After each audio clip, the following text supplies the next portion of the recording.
एक बार की बात है। एक गांव में एक लड़का रहता था।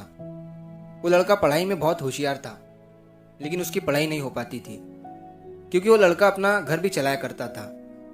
वो रोज अपने खेत में जाता, दिन भर वहां काम करता और शाम को घर वापस आकर वो थोड़ी बहुत पढ़ाई कर लिया करता था। अब जब वो लड़का 12वीं क्लास में गया तो सभी गांव वालों को ये लग रहा था कि हमारे गांव से यही लड़का 12वीं में फर्स्ट आएगा, क्योंकि गांव वालों को भी पता था कि वो लड़का पढ़ाई में बहुत होशियार है। तो 12वीं का एग्ज़ाम आया, लड़के ने एग्ज़ाम दिया और जब 12वीं का रिजल्ट आया तो वो लड़का किसी कारण से एक सब्जेक्ट में फेल हो गया। जब गांव वालों को ये बात पता चली तो सारे गांव वाले उस लड़के को ताने देने लगे और उसका मजाक उड़ाने लगे। वो जब भी अपने घर से खेत की तरफ जाता तो उस रास्ते पर उसे जितने लोग मिलते वो सब उसे ताने देते रहते।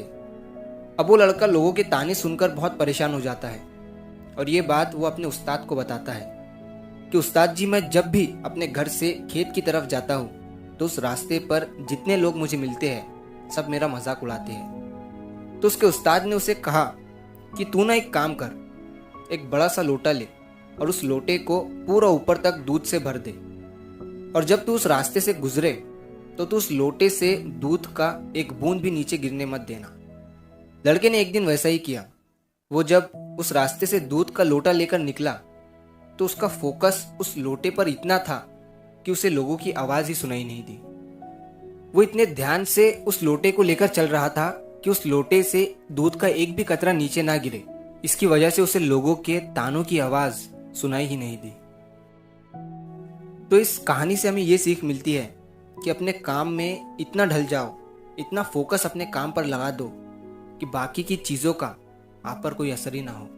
लोगों की आवाज़ें, लोगों के ताने आपको सुनाई ही ना दे। जैसे कैमरा होता है जो सिर्फ अपने सब्जेक्ट पर फोकस करता है, बाकी सारी चीज़ों को वो ब्लर कर देता है।